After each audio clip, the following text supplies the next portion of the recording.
Welcome back to Tennessee Valley this morning. It's 7:16. Glad you joined us today on this Wednesday. It's hump day. It is, right in the middle of the week. Wednesday's always exciting because we can see the weekend from here.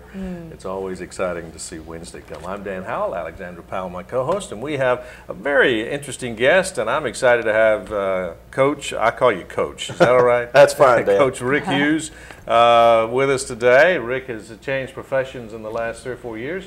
But you may know him as Coach Hughes from Lee University. You coached at, we may have to get your resume out. You've done so much. You started at the University of Florida, right, Rick? I was an assistant basketball coach at the University of Florida under Don DeVoe back in the late 80s. Yeah. And then from there, we just went several places. But I've coached college basketball for 25 years and the last 6 from 99 to 2005 at Lee. Yeah, you had a good run at Lee and had a great success in all of your coaching endeavors. But you made a segue back in 2005, kind of a, well, it was a segue, wasn't it? Absolutely. It was totally different. Quite a shift. You know, I wasn't sure what I was going to do when I left coaching, whether to stay involved in coaching or whether to look for a new career, and so decided to try the insurance industry.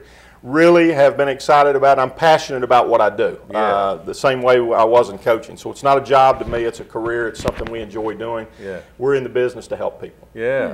Well, you're still involved with people, you're a people person, and of course coaching, I guess those same skills translate into the insurance business. Sure, absolutely they do. Exactly right. Day to day you're dealing with people and their needs, and when you see yourself being able to help them provide a need that they have, then it gives you satisfaction. Yeah.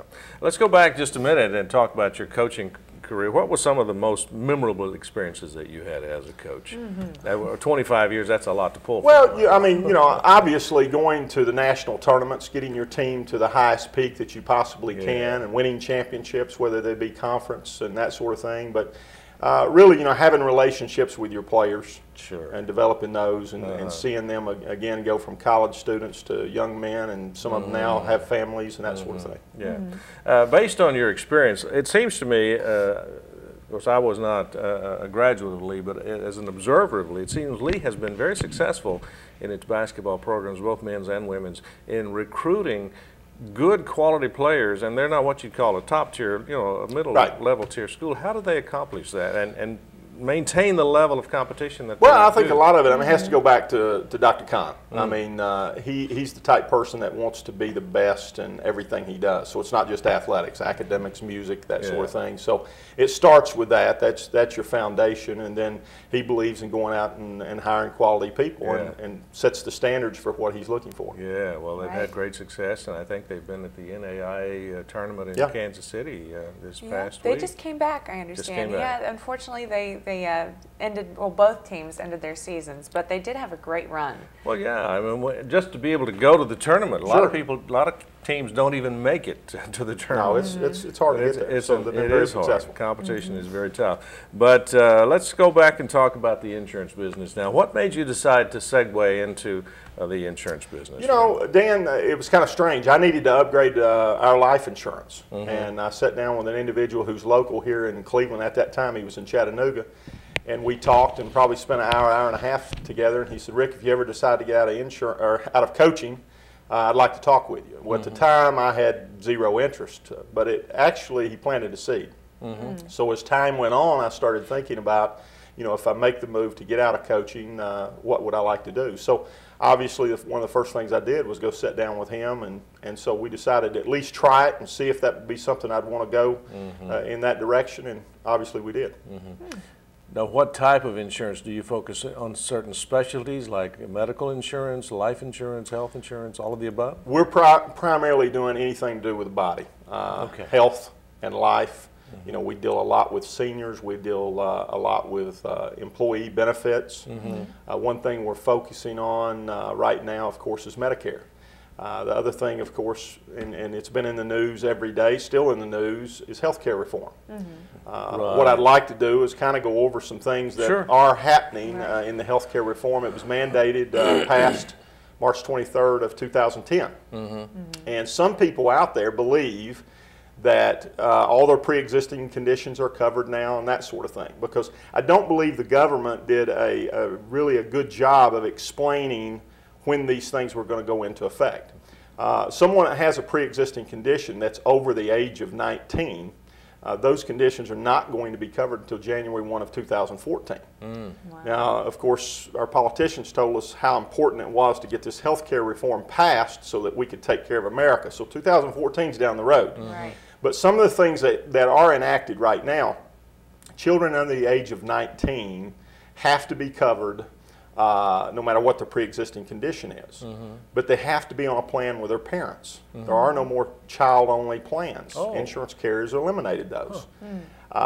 One thing that they didn't tell you is when they said you've got to cover them, they didn't tell you what the cost would be. So it's expensive for someone that does have a pre-existing, but at least they have the opportunity to be covered.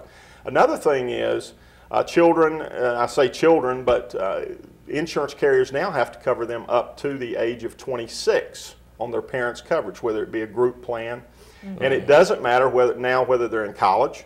It doesn't matter if they're married. It doesn't matter if they're living at home. If you're a parent and you want to carry your child on your group plan, the law allows you to do that now. There's no lifetime caps anymore. Most of the time, insurance companies would have $2 million plans or $5 million, so now it's unlimited.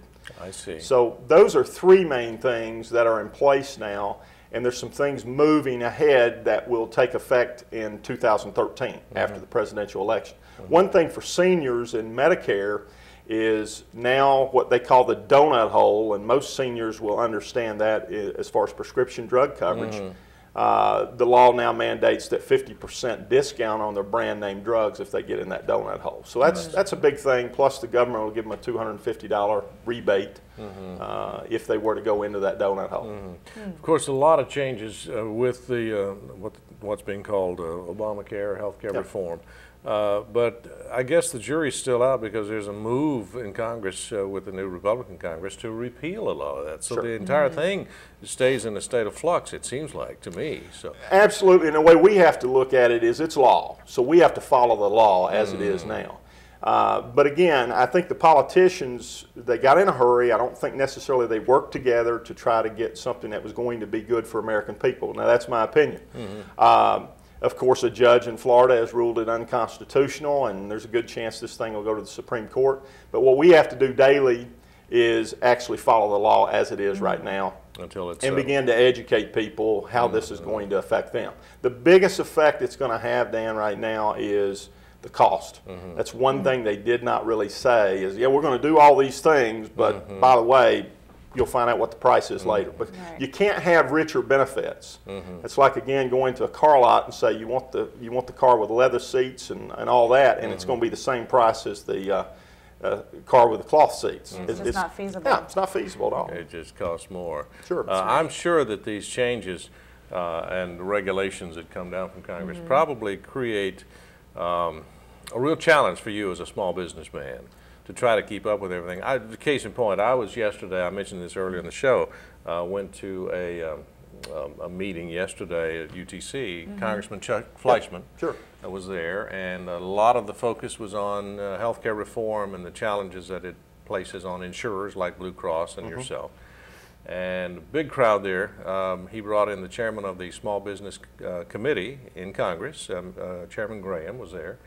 And some of the horror stories that we heard from the business community that they told Chairman Graham about government regulations and the just overwhelming mandates that, you know, someone with 6 employees can't keep up with the paperwork. Right. With just 6 employees. And they are just regulating the American businessman, small businessman, out of business, it would seem like. And so hopefully we're going to get some relief. I know they just passed the 1099 repeal, which was a good thing. But I said all that to ask, how has this impacted you as a small businessman and an insurer? How has all this impacted you? Well, you know, my wife, Wendy, and she also taught at Lee. Yeah. She was a professor. Oh, great. So there's a connection there. She handles all the paperwork as far as that. And I guarantee you she didn't like the laws, the 1099 law especially. So she's glad to see that that's passed. But obviously it affects us tremendously. Yeah. But as a small business owner, you've just got to battle and trot and get your way through it.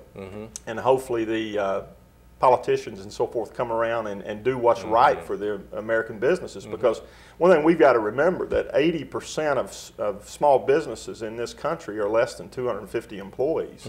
That's what makes America go. So we don't want to stifle those businesses, because that affects everything. Small business is the engine that runs our economy. Absolutely. By far. It far outstrips the Walkers and the Whirlpool. We're glad for the Walkers and the Whirlpools. Absolutely. Yes. But when you look around this community and you see the number of small businesses, they far outstrip those larger industries. And that's what runs our economy, is the small business people. People like yourself. So it can be a challenge. Well, what's next for Hughes and Associates Insurance, Rick? Well, Dan, one thing we're doing a lot of seminars now for seniors. People that are turning 65 or possibly on Medicare disability.